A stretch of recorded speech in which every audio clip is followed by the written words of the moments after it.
Can't do that much. So. We're ready. Ready?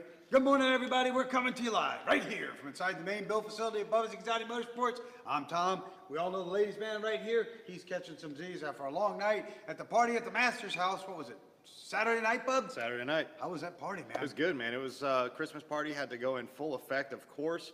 That was really fun, you know, because there wasn't much going on in terms of people in our crew doing Christmas parties, so somebody had to step up and take it, so that would be me. Boy, man, your whole neighborhood is full of all kinds of very festive Christmas decorations and all of that good stuff over there, Bub. We saw them last night. Yeah, a lot of good stuff.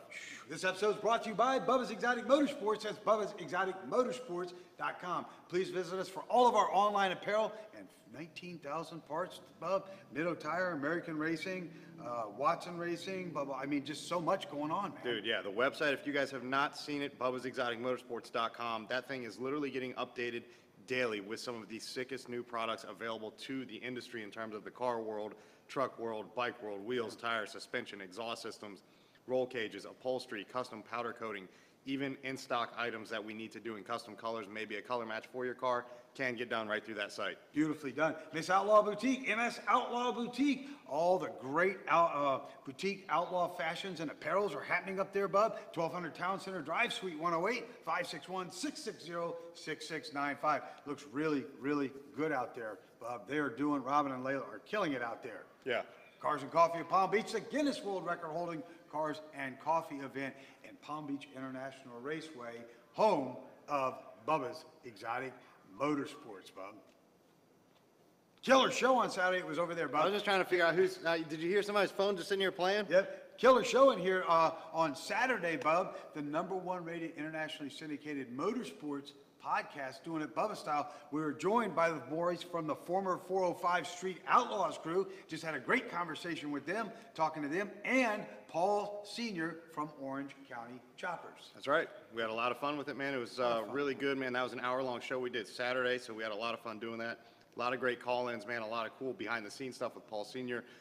One of his rides actually just showed up here this weekend, so we're getting ready to go full effect on that thing. Yeah. Just keep cranking out here at the facility. A lot of fun, isn't it, Bub? Yep. Great people. The Tuttles were great people. 405 boys were great people. Everybody's great people, Bub. Just got some very interesting and exciting new paperwork from our entertainment attorney this That's morning. right. It just came through, as a matter of fact. Just came through it.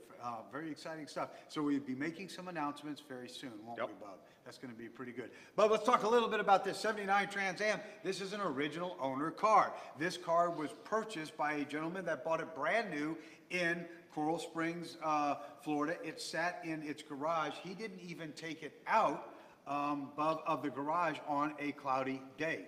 Yeah, this is a pretty solid ride here, man. It's not only from a factory build standpoint, every nut, every bolt restoration has been done on this thing. It turned out amazing, absolutely beautiful.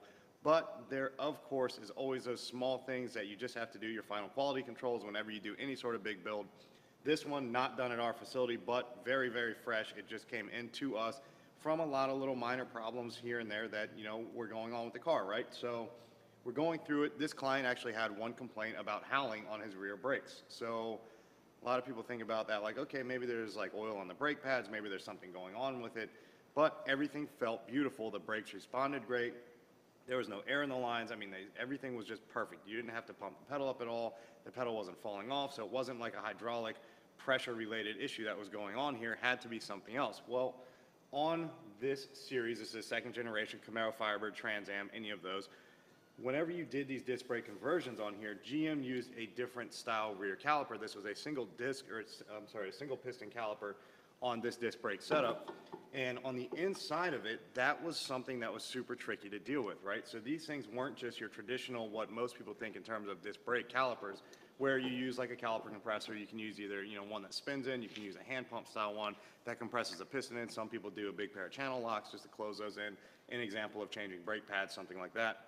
But this is not that style. So this style operates totally different, where the rear piston is almost like a screw system, right? So as you are stepping on that brake, this piston will come out from the fluid and then pull back in naturally, as it should, like a normal caliper would. But these you have to physically adjust depending on your rotor thickness and also Yes. what set of pads you're using, or else you get a couple problems. You get things like a very low brake pedal feel, even though you have no hydraulic or no air in the hydraulic system.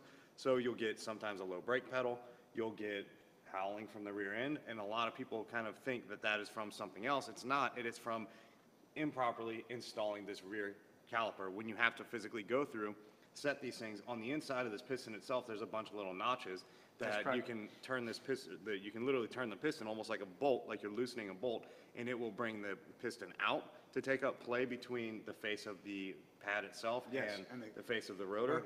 Or you can turn it in to open that gap up. Say you need to open it up if it's not sliding on like it should. You want to get those super, super close to snug, but you don't want them dragging to where you have to beat them on. You want them to be very close. So when you do push the brake pedal down, they immediately touch the rotor versus having to fill a huge void where they only move so much. And that's exactly what this is doing. The howling is caused by. This is caused from howling. It's almost like you're riding around with your foot just ever so touching the brake. Right on, Bob. A So lot that's of it. people didn't know that. Good morning to Shannon, who is our office manager. She's out there watching. Jeff Coursey from Morpheus Wraps. Good morning, Jeff. Dean Dogliato, good morning. And Candace Watson. I'm getting to Candace Burke Watson. Good morning, everybody. Thank you. Watkins. Thank you, Candace. I'm starting to learn all of the names. You're thinking Bob. Watson Racing. I was probably thinking a little bit about that. But this does have a four-wheel disc brake conversion. What does this particular conversion kit come from? So this, in terms of what? In terms of its And year- application? Yeah, in terms- application. Year, make, and model. So this style caliper was used a lot in mid 70s, typically early 70s, going more mid 70s, like 74, 75, all the way up to going into the low mid 80s. Kind of primitive? Yeah, I mean, it was a good design. It works great if you know what you're doing. That's the biggest key to these things. And any time you're working with these, especially even back to first gen Camaros, of course, they only came with drum brakes on those. But if you are working with a stock style Camaro with the factory 14-inch wheels and drum brakes, you want to upgrade to disc brakes, you're probably going to get something along this line whenever you just do a very cheap, basic. This kit, probably 600, 700 bucks, not an expensive kit. Front, same thing, 600, 700. So for about 1,500, you can get this stock application stuff with stock calipers, basic rotors, not cross-drilled, not slotted, not larger than they should be. Sure. Stock brackets, stock parts, that's all it really is. You're working with factory GM components here. The reproduction of them is perfect in today's standards. And you take them out of the box, you bolt them on first gen Camaro, Firebird, second gen, not so much third gen, but you can get this style kit for third gens, but those cars were optioned with a disc brake package naturally anyways. So, Bub, one of the things I wanted to ask you about is this does have the LSX 454 conversion kit in it. That's part of what you were fixing on this vehicle. It was built in another facility that deals with Trans Ams specifically. Is this enough brake for that application? Do you feel that that's enough, or would you have done something a little different? It all comes down to your drive style. This guy, the client of this car, he wanted a big motor. I don't know if he understood how big of a motor he got, and 640 horse, all natural, is a pretty respectable motor. On this braking system, if it's at its optimum, it's okay to be on this system. Okay, so you'd go with this? Well, for his driving style, he doesn't go out, he doesn't put this thing on the track. He has a lot of Nice horsepower on a street car. I find it odd, Bub, they did some kind of undercoating in here and shot up in these areas, only in the inner fender well areas, but I don't see anything kind of down in the subframe or any of like that. I wonder what that's all about. Yeah, it's, they probably just use that for either one of two options, probably either a sound deadening, maybe a little bit of that, but second choice would probably be just to protect all the fender liners, because this car was done on a rotisserie, so everything was base coat, clear coat when they did the job. So they probably just, after it was done, you can see the inside of the body, the frame, the unibody portion of this car is all base coat, clear coat, so it looks really good underneath. They may have just scuffed this down so they could prevent any further deep rock chips. You are in that prime area for rock chips. That is.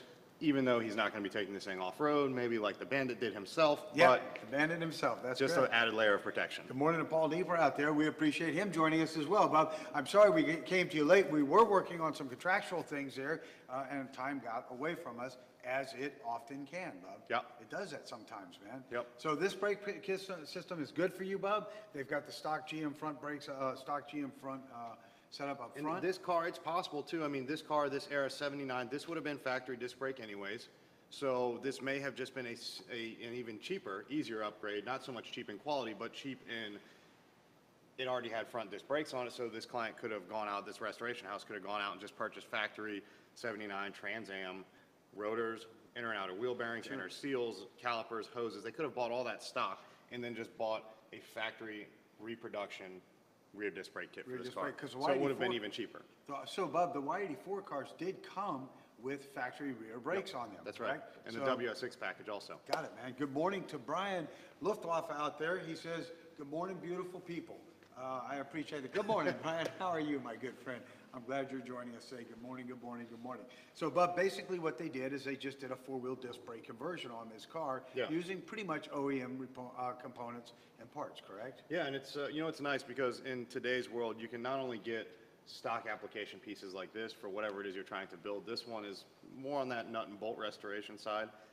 In terms of they wanted it to look exactly like it should, not so much pro touring with like the 18, 19-inch wheels, tubbed out, going way deep, fat, and, you know, it's not that. It's more of a 79 Trans Am, but very modern. We just had a set of two-piece snowflake wheels built for this car. We're actually waiting for them to come in right now. Those are going to be 18 staggered, and this was on the factory when the restoration house did the factory. They did the factory 15-inch with the white raised letter tires, exactly the way the car should have been.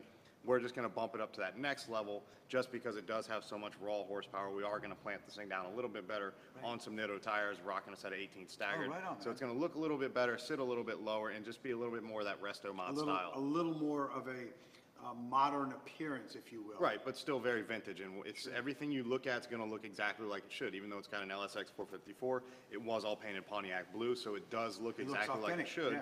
Except for the fact that it's all LS series, and you can tell that it's an LS. Sounds really good, too. Yeah, it sounds really good. It's pretty stout. You're doing a new exhaust upgrade to it because the way it was done before was kind of not up to your standards as well. Yeah, it's, you know, these things, it was really tricky to get, especially on like stock application stuff, not where it's been, you know, floor pans cut or anything, to get a left side and a right side of true dual exhaust. I mean, granted, they came with that. Originally, if you remember, these cars came with, off the manifolds, the pipes came straight back, and then they actually went, two pipes went up over the axle, and then they turned in at a 90 into a longer muffler that sat right here in this open space here. And then, you know, coming off that muffler was just one out. So it was really two going back into one muffler and then splitting out for the splitter exhaust, right? But on this system, we are running true dual, so we are going to, it actually had an X pipe on it, but the X pipe, where the X was positioned, was at a point with the size of this 4L60 Trans Am here. With the way that that X was, where the cross member was for the you know, the tail shaft mount, everything was hitting. So it was just 2 inches lower than everything should be. So this car was, I mean, every time he would turn, he'd hit speed bumps. It was just dragging everywhere, and it was rubbing on the drive shaft. It does have a 4.5-inch carbon drive shaft because it is laying down raw horsepower. So we do have to modify and change all that around. So we are going to go to a different style exhaust system. We're going to tuck it up real tight, but we are going to keep those factory splitters back here. Splitters out back in the back. I saw you were keeping those there. Well, Bub, we'll keep everybody posted with this build. I'm sorry we were a little bit late today and we had to cut it a little bit short, Bub, but we're trying to handle some of the new contractual obligations that we're dealing with out there. Getting it done. Correct? That's it, man. How about that? Bub, we're going to jump out of this segment until tomorrow. Just keep on doing it Bubba style. This episode has been brought to you by Bubba's Exotic Motorsports. That's Bubba'sExoticMotorsports.com. Miss Outlaw Boutique, the moose is loose. Santa is coming. Miss Outlaw Boutique, 561-660-6695. Cars and Coffee at Palm Beach, the Guinness World Record holding Cars and Coffee event, and Palm Beach International Raceway, the new PBIR. Ladies and gentlemen, let's reach out to touch somebody's life in a very positive manner today. Open the door for somebody whose hands are full. Shoe somebody who's got holes in the bottom of their shoes. Feed somebody who's at the corner that needs something to eat. And let's take care of these beautiful animals that are entrusted to us. They need us, and we certainly need them as well. Until tomorrow, let's keep on doing it Bubba style. Hey, little man.